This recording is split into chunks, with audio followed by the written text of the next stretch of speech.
Knowing what to do is one thing, but know it when to do is something else. A lot of financial advice talks about paying off debt, building an emergency fund, investing, and increasing income, but it usually doesn't explain the order in which to approach these steps, or what to focus on at each stage. In this episode, I will go through a timeline structured by years, what to prioritize in the first year, what changes in the second, and how things build over time.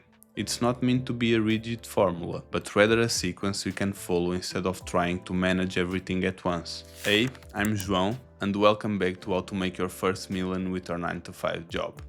So far, we have covered mindset, increasing income, managing debt, tracking spending, assets versus liabilities, and compound interest. In this episode, the goal is to bring those ideas together into a timeline, so we have a clear sense of what to do, what to focus, and how to move forward. The first year is mainly about getting stable. The focus is not on maximizing returns or making large financial moves, but on building a base that can support everything else later on.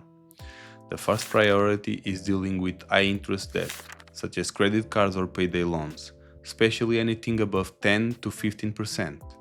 This balance tends to grow faster than what we can reasonably be earning from investing, so paying them down early usually has the biggest impact. At the same time, it's important to start building an emergency fund. A common target is between 3 to 6 months of essential expenses, including rent, utilities, food, and transportation. There is no need to reach that number immediately. Moving from 1 month to 2 to 3 over the course of the year is already meaningful and a good progress. Alongside that, it's useful to start thinking about ways to increase income. The idea is not to commit to something large or complex, but to explore what options might exist based on current skills. It could be freelance work, small projects, tutoring, or anything similar. The goal is to understand what's possible, not to build something fully developed yet. By the end of the first year, the outcome should be stability. High interest debt is reduced or gone, there is a financial buffer in place, and there is at least an initial idea of how income could be increased. Once that base is in place, the second year shifts toward growth. On the income side, this is a good time to actively pursue a salary increase or look for better opportunities.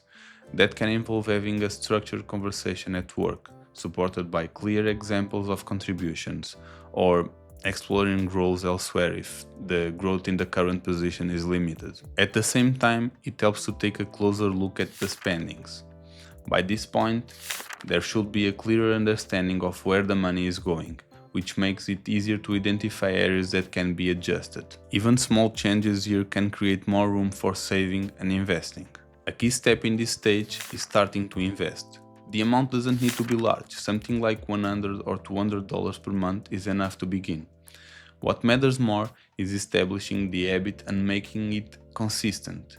Setting up an automatic transfer into a simple diversified investment, such as a broad index fund, is usually the most straightforward way to start. If additional income was explored in the first year, this is also the point where it can be evaluated. If it starts generating consistent income, it can be developed further. If not, it can be adjusted or replaced without much downside. By the end of the second year, the situation should be more structured. Income is improving or being actively managed, spending is more intentional, and investing is happening on a regular basis.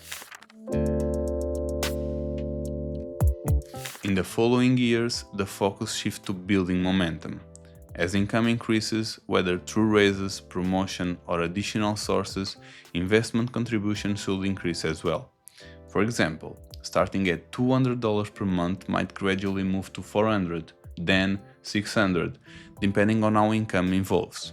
The key idea here is to increase the proportion of income that is being invested, rather than allowing all increases in income to translate into higher spending. If there is an additional income from side work or other sources, it can be either reinvested to grow further or directed into investments. In both cases, it contributes to overall progress. By the end of around 5 years, a reasonable target is somewhere between $25,000 and $50,000 in invested assets.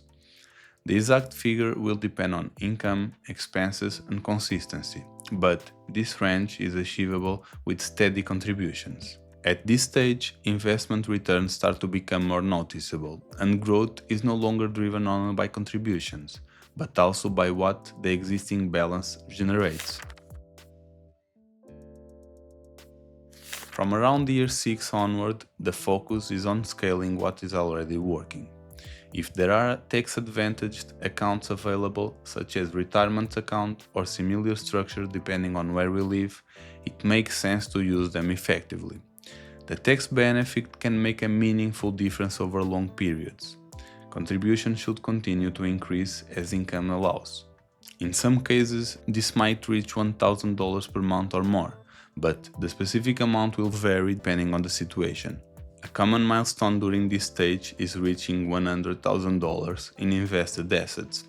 While the number itself is not especially significant on its own, it often marks a point where the effect of compounding becomes easier to observe. For example, a 7% return on $100,000 corresponds to $7,000 of growth in a year without adding new money. At this stage, returns begin to play a more visible role alongside contributions, and progress tends to feel more consistent. By the end of around 10 years, if contributions have been steady, the path toward a larger financial goal becomes easier to estimate based on the current progress. This timeline assumes a relatively stable starting point, including a consistent income and some ability to save. If the starting position is different, the timing can be adjusted.